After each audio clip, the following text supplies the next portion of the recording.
नमस्कार, I am CUET में आपका स्वागत है। मैं लक्ष्मण, आपका CUET mentor, alumnus of Banaras Hindu University. CUET UG 2025 का ऑनलाइन एप्लीकेशन फॉर्म कैसे भरेंगे, इसकी स्टेप बाय स्टेप पूरी डिटेल्स, पूरा फॉर्म यहाँ आपको ऑनलाइन भर के बताया जाएगा। यहाँ आपकी सारी क्वेरीज दूर हो जाएंगी, जैसे सर कौन कौन से डॉक्यूमेंट्स चाहिए फॉर्म भरने के लिए, क्या कास्ट सर्टिफिकेट अपलोड करना कंपलसरी है, क्या अपार आईडी भरनी पड़ेगी, इसमें कितनी फीस लगेगी, कितने कोर्स और कॉम्बिनेशन इसमें भरने पड़ेंगे। मैं आपको बताता हूँ, हर साल 2-3 लाख बच्चों के फॉर्म रिजेक्ट हो जाते हैं क्योंकि सही तरीके से फॉर्म नहीं भर पाते। मैं गारंटी देता हूं कि अगर ये वीडियो आप पूरा देख लोगे, उसके बाद फॉर्म भरने में आपकी कोई गलती नहीं होगी। अगर आपका कोई भी भाई बंधु जानकार क्लास 12th में है या फिर जिसने 12th पास कर ली है और इस देश के टॉप सेंट्रल यूनिवर्सिटीज में BA, BSc, BCom, BTech, BSc agriculture करना चाहता है, तो उस तक ये वीडियो जरूर पहुंचाए, क्योंकि ये वीडियो देखकर उसका फॉर्म रिजेक्ट होने से बच सकता है। आइए मैं आपको उस वेबसाइट पे लेके चलता हूं जहां से सीयूईटी का ऑनलाइन एप्लीकेशन फॉर्म भरा जाता है। ये इस बार नई वेबसाइट है CUET.NTA.nic.in। इस वेबसाइट पे जाएंगे, कुछ इस तरह का पेज आपको मिलेगा। इस पेज पे जाके CUET UG 2025 रजिस्ट्रेशन पे जब आप क्लिक करोगे स्टूडेंट्स, तो कुछ इस तरह का पेज आपके सामने ओपन होगा। यहाँ से इन्फॉर्मेशन बुलेटिन डाउनलोड कर सकते हो, और अगर न्यू रजिस्ट्रेशन आपको करना है पहली बार, तो आप इस पे क्लिक करोगे, और अगर आपने रजिस्ट्रेशन कर रखा है तो आप यहाँ से लॉग इन कर सकते हो। न्यू रजिस्ट्रेशन पे जब हम गए तो ये हमारे सामने कुछ इस तरह का पेज जनरेट हुआ है। इस पेज पे जब अपन चलेंगे तो यहाँ से हम देखेंगे कुछ एक जनरल कैटेगरी के 3 सब्जेक्ट की फीस दे रखी है 1000 रुपए, और अगर आप चौथा 5वां सब्जेक्ट बढ़ते हो तो हर पेपर, हर एक्स्ट्रा एडिशनल सब्जेक्ट के आपको 400 रुपए देने पड़ेंगे। ये जनरल कैटेगरी के हिसाब से, ओबीसी के 900, और ये इस तरह अलग अलग कैटेगरीज की दे रखी है, तो आपको अपनी कैटेगरी का शुल्क देना है। फिर इसको पूरा पढ़ेंगे। पूरा पढ़ने के बाद जब हम आगे चलेंगे, यहाँ पे लिखा हुआ है डॉक्यूमेंट्स कौन कौन से चाहिए। तो डॉक्यूमेंट्स जो चाहिए आपको, वो एक तो कैंडिडेट का फोटोग्राफ, अगर आपके पास फोटो नहीं है तो आप स्टूडियो में जा सकते हैं, वहां से आप एक फोटो व्हाइट बैकग्राउंड में खिंचवा के और आप अपने पास जेपीजी फॉर्म में रख सकते हो। एक फोटो आपको अपलोड करनी है, एक आपको आपका सिग्नेचर अपलोड करना है, और एक डॉक्यूमेंट सर कौन सा एक्स्ट्रा अपलोड करना पड़ेगा। डॉक्यूमेंट अगर आपका विकलांग प्रमाण पत्र है, यानी जिसे पीडब्ल्यूडी या पीएच कैटेगरी में अगर आप आते हो, दिव्यांग श्रेणी में, तो आपको वो अपलोड करना है, और कोई डॉक्यूमेंट अपलोड नहीं होगा। फिर अपन आगे चलते हैं। लास्ट में इस पे क्लिक किया, इस पे टिक बॉक्स पे, और क्लिक हियर टू प्रोसीड। आप इसमें प्रोसीड करेंगे। ये वेबसाइट हो सकता है थोड़ी स्लो चल सकती है क्योंकि काफी रस है इसमें, डेट्स ज्यादा नहीं है। 22 मार्च इसकी लास्ट डेट है फॉर्म भरने की। यहाँ आपको अभ्यर्थी का नाम भरना है, आपका जो भी नाम है, जो फॉर्म जिसको अप्लाई करना है उसका नाम लिख दिया। पिताजी का नाम, ध्यान रखना ये नाम और पिताजी का नाम क्लास 10th की मार्कशीट में जो है वही होना चाहिए, और कम से कम बच्चे का नाम वो होना चाहिए जो आधार कार्ड में। ये बड़ी दिक्कत आएगी इस बार। अगर आधार कार्ड और आपकी 10th क्लास की मार्कशीट में नाम मिसमैच है, तो आपको क्लास 10th की मार्कशीट के अकॉर्डिंग आधार में चेंज करवा लेना चाहिए। अभी भी टाइम आपके पास, ये आपको करवाना पड़ेगा, क्योंकि ये आगे चल के आधार से वेरीफाई करता है। अगर नाम मिसमैच होगा तो फॉर्म आपका आगे नहीं बढ़ेगा। तो इसलिए क्लास 10th की मार्कशीट और ये नाम सेम होना चाहिए। फिर आपने अपने गार्जियन का नाम लिख दिया, पिताजी का नाम, डेट ऑफ बर्थ लिख दी, आपका जेंडर लिख दिया। फिर वापस इन्हीं को आपको कंफर्म करवाना है, सारी डिटेल्स वापस लिख दी यहाँ पे 1 बाय 1, डेट्स लिख दी।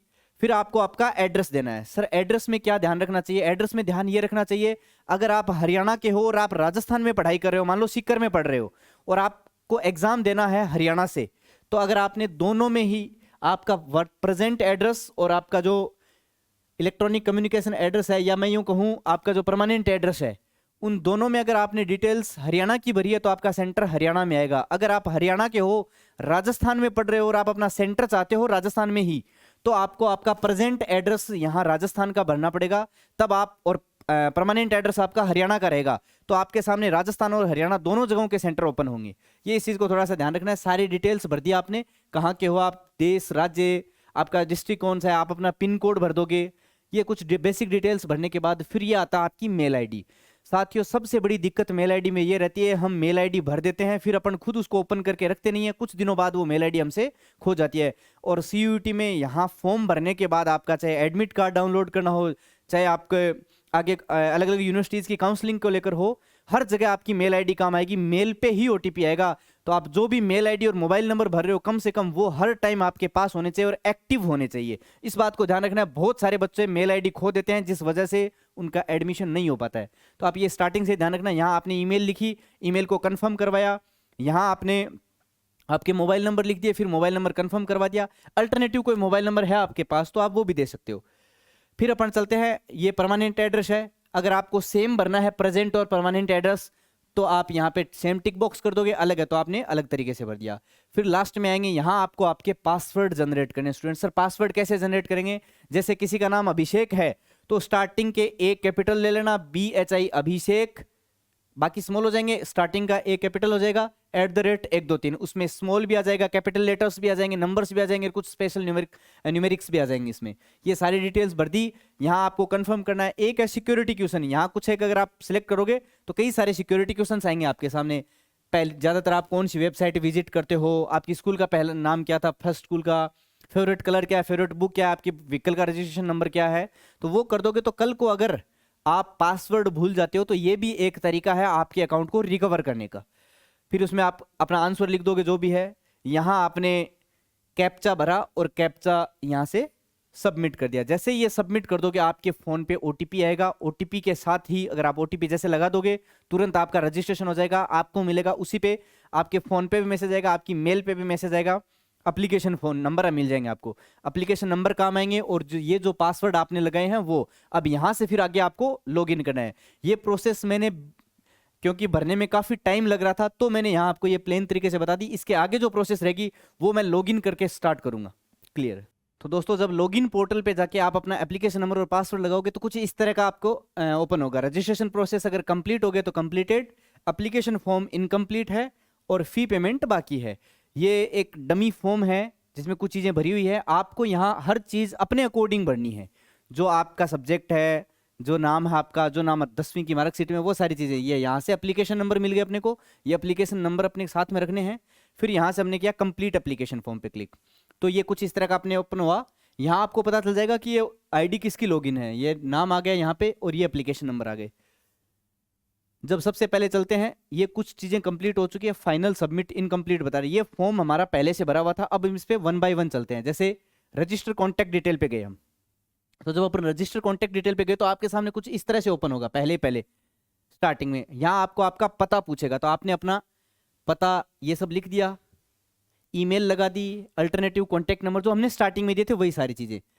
फिर यहाँ से इसको मैच करवाना है। फिर जब अपन कैप्चा भरेंगे इसमें तो ये आगे बढ़ेगा। कैप्चा इसमें है 45T6B2 6B2। अब जैसे 7 नेक्स्ट पे गए अपन तो इस तरह के कुछ चीजें आपके सामने ओपन होगी। Are you want to submit this section, then yes. तो यहां से आपने सबमिट किया तो ये रजिस्टर पर्सनल डिटेल्स पे आ गए। ये अगला सेक्शन आएगा कुछ इस तरह से, जहां आपको आपका नाम, ये सब सारी चीजें पहले से जो भरी थी वही मिलेगी। बस यहाँ आपको आपकी nationality, father's name, mother's name, ये सारी डिटेल्स भरनी पड़ेगी। नेशनलिटी यानी इंडियन आप राष्ट्रीयता हो, आपका राज्य का निवास, आप किस स्टेट में रहते हो, तो वो राजस्थान है तो राजस्थान आपने भर दिया। अगर आपकी कैटेगरी OBC है तो आपने OBC भर दी। EWS है तो आप EWS भर सकते हो, SC ST और जनरल। तो अगर यहाँ OBC कैटेगरी है तो यहाँ आपको कंफर्म करवाना है, आपने कंफर्म करवा दिया। OBC नॉन क्रिमिनल कैटेगरी बता दिया आपने। फिर आपसे पूछेगा do you have a valid and live category certificate issued by N authorised government office. क्या आपके पास एक ऐसा सर्टिफिकेट है, कैटेगरी सर्टिफिकेट, जो इश्यू किया है? अगर आपके पास है तब तो आपने यस कर दिया, और अगर आपके पास नहीं है देन आप कर सकते हो नो। और जब नो कर दोगे तो फिर आपके पास ये सारी चीज़ें आएगी कि सर हमारे पास तो कैटेगरी सर्टिफिकेट है ही नहीं है तो आप जल्दी से जल्दी जाके अप्लाई कर दीजिए। अप्लाई करने के बाद जो आपको टोकन नंबर या रिसिप्ट नंबर मिलेगा वो रिसिप्ट नंबर आप यहाँ लिख सकते हो और फॉर्म भर सकते हो। और अगर आपके पास है कैटेगरी सर्टिफिकेट तो आप उसके नंबर लिख सकते हो। जैसे अगर यस है तो यहाँ पे आपने नंबर लिख दिया कैटेगरी सर्टिफिकेट के, ये मैं यहाँ पे रैंडम लिख रहा हूँ। जो भी नंबर आपको मिलते हैं कैटेगरी सर्टिफिकेट के नंबर हो गए, कि किस डेट को आपको ये सबमिट किया, ये बनाया गया था, तो आप ये लिख सकते हो। तो यहाँ पे 12/12/2024 ये मैंने लिख दिया।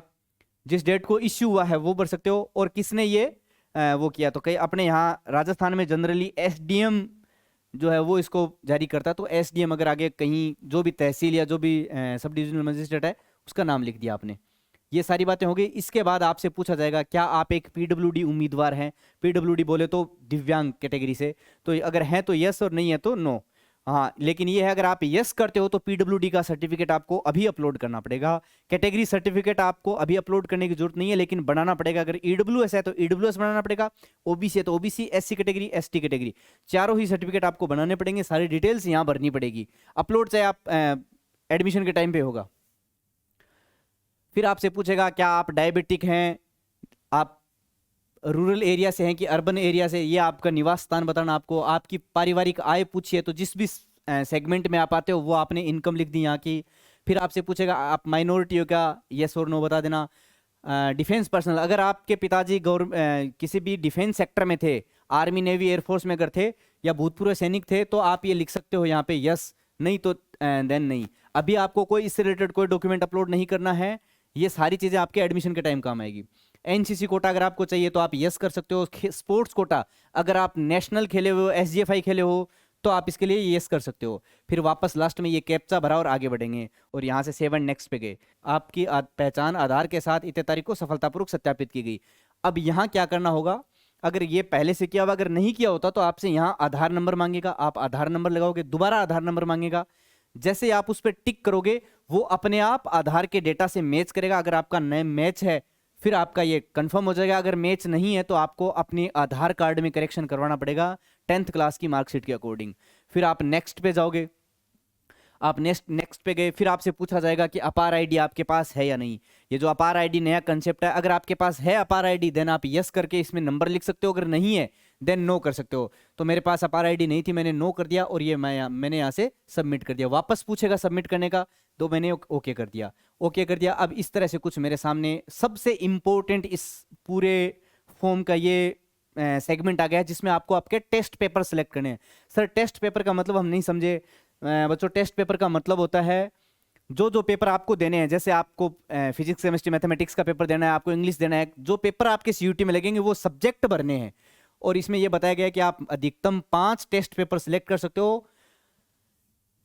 इस तरह से आपको ये टिक करने हैं। जैसे अगर आपको लैंग्वेज सिलेक्ट करनी है तो लैंग्वेज हिंदी और इंग्लिश में से अगर आप एक लैंग्वेज, और इससे पहले मैं अगर आपको एक चीज बताऊं स्टूडेंट्स, तो ये ध्यान रखना आपको, चाहे आपके कोई भी सब्जेक्ट हो, कोई भी कोर्स हो आपका, आपको ये 5 पेपर भरने पड़ेंगे। सबसे पहले नंबर 1 लैंग्वेज, आप हिंदी भरो या इंग्लिश भरो, एक लैंग्वेज आपको भरनी है।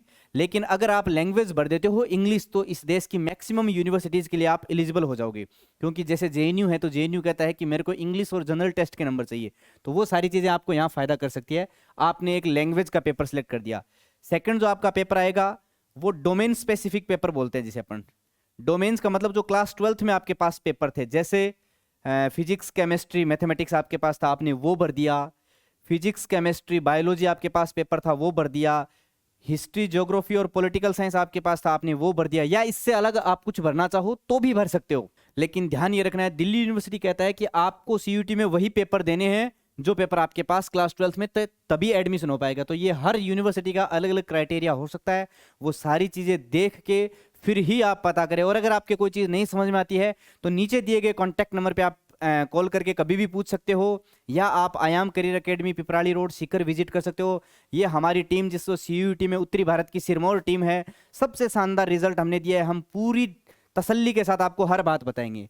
चलो, और 5वां जो 3 डोमेन्स हो जाएंगे और एक लैंग्वेज हो जाएगी, और जो 5वां आपका सब्जेक्ट रहेगा वो आप भर दो गेट जनरल एप्टीट्यूड टेस्ट, जो लगभग यूनिवर्सिटीज में आपको एलिजिबल करवा देगा। चाहे आपके पास जो भी सब्जेक्ट हो, साइंस आर्ट्स ह्यूमैनिटीज एग्रीकल्चर, आपको ये 5 सब्जेक्ट भरने हैं। इससे आप बीए में भी जा सकते हैं, बीटेक में भी जा सकते हैं, बीएससी में भी जा सकते हैं, मैथ्स के स्टूडेंट्स। तो इस तरह से आपने ये टिक कर दिया। अब अगर अपन बात करें, पहला आपने इंग्लिश पे टिक कर दिया, फिर आप आगे चले, आपके पास है मान लो फिजिक्स केमिस्ट्री मैथमेटिक्स सब्जेक्ट है तो आपने केमिस्ट्री भर दिया। आपके पास अगर फिर अपन गए मैथमेटिक्स भर दिया आपने, फिर आपने एक फिजिक्स भर दिया। इस तरह से आपके ये सब्जेक्ट हो गए, और एक लास्ट आपने जनरल एप्टीट्यूड टेस्ट गेट का पेपर भर दिया। अब आपने एक लैंग्वेज, 3 डोमेन और एक जनरल टेस्ट भर दिया है। ये आपके 5 सब्जेक्ट हो गए। फिर आपसे पूछा जाएगा डोमेन सब्जेक्ट का मीडियम क्या है। अगर आप इंग्लिश मीडियम भरते हो तो आपको ओनली इंग्लिश में पेपर मिलेगा, और अगर आप हिंदी मीडियम भर देते हो तो हिंदी और इंग्लिश दोनों में मिलेगा। तो यहाँ पे मैं हिंदी मीडियम भर देता हूँ ताकि मेरे को दोनों पेपर मिले। फिर आपकी ये स्टेट है, अगर आपने राजस्थान भरा है तो राजस्थान के कुछ आपके सामने ऑप्शंस खुलेंगे, अजमेर, अलवर, भरतपुर, भीलवाड़ा, बीकानेर, दौसा, हनुमानगढ़, जयपुर, जोधपुर, कोटा, सीकर, श्रीगंगानगर एंड उदयपुर। इनमें से 4 आपको सेंटर बनने हैं, तो आप 4 स्टेट सेलेक्ट करेंगे और 4 डिस्ट्रिक्ट आपने सेलेक्ट कर दिया। ये आपके सेंटर्स आएंगे। जो आप पहले नंबर पे सेंटर भरोगे वो प्रेफरेंस फर्स्ट मानी जाएगी आपकी, और सबसे पहले चांस यहीं पे आपको सेंटर अलॉट होने के हैं। तो अपने सबसे नज़दीकी जिले के तहत जिले में ये भरे। फिर आपसे फादर का ऑक्यूपेशन पूछा जाएगा कि पिताजी क्या काम करते हैं, तो आप यहाँ पे खूब सारे हैं, agriculture, business, medical, engineering, law practice, government service, तो जो भी आपको लगे वो भर देना। अगर इनमें नहीं आ रहे हैं तो आप अदर्स पे क्लिक कर सकते हो। फिर पिताजी की एजुकेशन के बारे में पूछा जाएगा, तो आप यहाँ पे अगर इलिटरेट है, मेट्रिकुलेट है, ग्रेजुएट, पोस्ट ग्रेजुएट, डॉक्टरेट, जो भी आपके पिताजी की एजुकेशन है वो आपने यहाँ भर दी। फिर आपसे माताजी का आपसे ऑक्यूपेशन पूछा जाएगा, तो अगर हाउसवाइफ है तो आप हाउसवाइफ भर सकते हो, अदर्स में आता तो अदर्स में भर सकते हो, बिजनेस है तो बिजनेस भर सकते हो, तो ये आपने भर दिया। फिर माताजी की आपकी एजुकेशन के बारे में पूछा जाएगा और लास्ट में वापस वही कैप्चा भरवा के और आपसे आगे सबमिट करने को बोला जाएगा। तो ये कैप्चा है 698RH8। बस यहाँ से 7 नेक्स्ट पे क्लिक किया, वापस ये चीज़ सारी आ रही है और इस तरह आपका ये जो सेगमेंट है इसका ये भी सबमिट हो जाएगा। साइड हो सकता है साइड थोड़ी स्लो चले, तो इस बात को आपको ध्यान में रखना है। परेशान होने की, घबराने की बिल्कुल आवश्यकता नहीं है। अब आपकी क्वालिफिकेशन डिटेल्स के बारे में पूछा जाएगा, जिसमें आपके क्लास 10th की डिटेल और क्लास 12th की डिटेल्स पूछते हैं। तो सबसे पहले जब 10th की आती है तो वापस पूछा जाता है पासिंग स्टेटस के बारे में। अगर आपने पास कर रखी है, और इसमें ऑप्शन केवल पास का ही है क्योंकि 10th पास करने के बाद ही 12th पे आओगे। फिर आपसे इसमें कौन से साल में आपने 10th पास की थी ये भरना है। ये 10th का इसमें इक्विवेलेंट आ जाएगा। स्कूल आपने शहर से थी या गांव से थी, तो आप अपना जहां से भी आपने स्कूलिंग की है अर्बन रूरल कर सकते हो। स्कूल का टाइप पूछा जाएगा, अगर आप केवी में पढ़े हो, केंद्रीय विद्यालय में, नवोदय में पढ़े हो, government aided, private unaided, government school, Eklavya model school, open and distance learning, जिस भी सेगमेंट में आप आ रहे हो वो भर दो। जैसे अपने यहाँ प्राइवेट स्कूल है तो प्राइवेट अनएडेड कर दी। फिर आपसे पूछा जाएगा आपने किस स्टेट से ये एग्जाम दिया था, तो आपने बता दिया इसमें राजस्थान से एग्जाम दिया था। अगर किसी ने बिहार से एग्जाम दिया तो आप बिहार इसमें लिख सकते हो। फिर आपसे ये डिस्ट्रिक्ट पूछा जाएगा कि कौन से डिस्ट्रिक्ट में आपका एग्जाम था। फिर आपके बोर्ड पूछा जाएगा, राजस्थान बोर्ड है तो board of secondary education Rajasthan आ जाएगा इसमें। सीबीएसई है तो central board of secondary education. ये आपको सारी डिटेल्स यहाँ मिल जाएगी, सारे बोर्ड्स मिल जाएंगे, आपको सिलेक्ट करना है उसमें से। फिर आप गए, इसमें पूछा जाएगा फिर रिजल्ट मोड की, क्या रिजल्ट, किस मोड में रिजल्ट आया था। तो रिजल्ट यहाँ परसेंटेज और सीजीपीए दोनों है, तो अगर आपका परसेंटेज है तो परसेंटेज, सीजीपीए तो सीजीपीए। फिर आपसे टोटल मार्क्स पूछेंगे, कितने में से कितने मार्क्स आपने ऑब्टेन किए और कितने नंबर परसेंटेज, ये अपने आप आ जाएगा। फिर क्लास 10th के रोल नंबर लिख सकते हो, स्कूल का नाम लिख दिया, जो भी आपकी स्कूल है वो स्कूल का नाम लिख दिया, और जहाँ पे स्कूल है वो पिन कोड आपने लिख दिए। फिर आप आते हो 12th क्लास में आता है, और 12th अगर आपने पास कर ली है तब तो जो 10th क्लास में लिखा था वो सारी चीजें वैसे रिपीट होगी। अगर 12th में अभी आप हैं तो आप यहाँ अपीयरिंग में दे सकते हो कि अभी एग्जाम दे रहे हैं, कौन से साल में, ये अपने आप 2025 आ जाएगा। क्लास 12th और इक्विवेलेंट भर दिया, स्कूल गांव में है तो रूरल कर दो, शहर में तो अर्बन कर दिया, यानी सारी डिटेल्स वैसी रहेगी। केवल रिजल्ट और रोल नंबर नहीं पूछा जाएगा क्योंकि आपने अवेटिंग किया है अभी तक कि मैं इसमें हूँ, तो आपने ये भर दिया, स्कूल कोड भर दिया वापस, और फिर वापस कैप्चा पे आ जाओ। इतना सिंपल है, बहुत सिंपल सा ये सीयूईटी का फॉर्म है। बस कुछ ही बातें आपको इसमें ध्यान रखनी होती हैं। इस तरह ये कैप्चा भर के आप फिर सबमिट करेंगे, आगे सबमिट करोगे। अगली आपके सामने ये रजिस्टर एडिशनल डिटेल्स आपके सामने आ गई है। तो ये आई है आपकी, क्या आप जुड़वा हैं इससे रिलेटेड। अगर आप ट्विन्स है और दोनों ही सीयूईटी के लिए अप्लाई करना चाह रहे हो, अगर आप यस करोगे तो आपके ट्विन की क्लास 10th की डिटेल्स पूछी जाएगी, नाम पूछा जाएगा, रोल नंबर पूछे जाएंगे। अगर नहीं है देन नो कर दिया। फिर वापस ये कैप्चा भरा, ये भर दिया, सेव एंड नेक्स्ट पे किया, वापस यस पे चले गए, यस पे चले गए। फिर से इसको आगे अप्लाई किया। ये कुछ एक आपके इमरजेंसी कॉन्टैक्ट नंबर आए हैं जिसमें आप अपना फादर्स के, गार्जियंस के किसी के भी मोबाइल नंबर और ईमेल आईडी लगा दी, और mobile number email ID verify होगी तुरंत। वहाँ लगाओगे जैसे ही तो ओटीपी जाएगा इस मोबाइल नंबर और ईमेल पे। ये मोबाइल नंबर और ईमेल एक अच्छे तरीके से आपको ये सहेज कर रखने हैं क्योंकि आगे यही काम आएंगे। फिर आपने किया नेक्स्ट। तो अब जब आप खोलोगे तो ये कुछ इस तरह से आपके सामने ओपन होगा जिसमें आपको अपनी फोटो अपलोड करनी है। अब तक फोटो का काम बहुत सिंपल हुआ करता था, लेकिन इस बार ये चीजें चेंज हो गई है। इस बार जो ये फोटो है आपकी 10 KB से 20 के बीच में होनी चाहिए। खुद की फोटोग्राफ, व्हाइट बैकग्राउंड में होनी चाहिए फोटो। और सबसे इंपॉर्टेंट जो इस बार की है, जब हम फोटो सेव करते हैं तो उस फोटो का नाम होना चाहिए SA। जैसे किसी का नाम अगर RA से, किसी का नाम अगर रवि है और रवि नाम में RA सबसे शुरुआती 2 लेटर्स हैं, वो RA लिखा, फिर अंडरस्कोर और फिर फोटो। अगर आपने इस तरह से लगाई है तभी आपकी फोटो अपलोड होगी, अदरवाइज फोटो अपलोड नहीं होगी। मेरा नाम लक्ष्मण है, तो अगर मैं जब फोटो सेव करूंगा, फोटो पहली बात तो मेरी साइज होनी चाहिए 10 से 200 के बीच में, JPG या JPG फॉर्मेट में। और जब मैं फोटो सेव करूंगा तो उसका नाम जो फोटो का रहेगा वो मेरा रहेगा LA, फिर अंडरस्कोर और फिर फोटो, तभी वो फोटो अपलोड होगी। अपलोड करने के बाद आप यहाँ से फोटो को चेक कर सकते हो कि ये सही फोटो लगी है क्या। ऐसे ही सिग्नेचर के केस में होगा स्टूडेंट्स, सिग्नेचर में भी स्टार्टिंग में SA कर दिया, अंडरस्कोर लगाया और सिग्नेचर लिख दिए, ये इतना लगा दिया, आपका सिग्नेचर हो गया और फिर आप उसको अपलोड करवा दो। सिग्नेचर आपने अपलोड करवा दिए और वहां से आप ये सिग्नेचर देख सकते हो। अब यहां से वापस सेव एंड नेक्स्ट किया, जैसे आपने सेव एंड नेक्स्ट किया आपका पूरा फॉर्म यहां ओपन हो जाएगा फाइनल सबमिट के लिए। एक एक चीज आप यहां पे चेक कर सकते हो, बहुत ध्यानपूर्वक आपको चीजें चेक करनी है कि क्या मैंने फॉर्म सही भरा है या नहीं भरा। ये आपके सामने फाइनल सबमिट करने के लिए ओपन होगा। फाइनल सबमिट जब आप करोगे तो ये कुछ इस प्रकार कैंडिडेट का नाम आ जाएगा, डेट ऑफ बर्थ क्या है कैंडिडेट की, सारी डिटेल्स 1 बाय 1 आपको चीजें चेक करनी है। आपकी कैटेगरी सर्टिफिकेट क्या है, क्या डेट्स है आपकी, किसने इशू किया है, सारी डिटेल्स आप 1 बाय 1 सारी चीजें चेक कर लोगे। चेक करने के बाद ये आपके पेपर्स होंगे, वापस एक बार कंफर्म कर लेना क्या आपने ये पेपर सही भरे हैं, English, chemistry, mathematics, physics, general test या फिर जो भी आपका सब्जेक्ट है वो एक बार आप कंफर्म करवा लेना।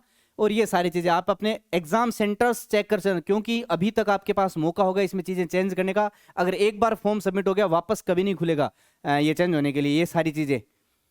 फिर आपने भरा, 10th की डिटेल आ गई, वापस क्रॉस चेक करनी है आपको। 12th की डिटेल्स आपने चेक कर ली, आपका एड्रेस आ गया और ये आपकी फोटो और पासपोर्ट साइज फोटो आ जाएगी आपकी। और सिग्नेचर चेक कर लेना, ये सिग्नेचर और फोटो आपके हैं क्या। ये हमारा डमी फॉर्म था, ये फॉर्म हमने भर के बताया आपको। आई थिंक ये वीडियो देखने के बाद आपका CUET एप्लीकेशन फॉर्म से रिलेटेड हर प्रकार की इन्फॉर्मेशन आपको मिल गई होगी। फिर भी अगर कोई क्वेरी है तो आप बेझिझक हमसे कांटेक्ट करें।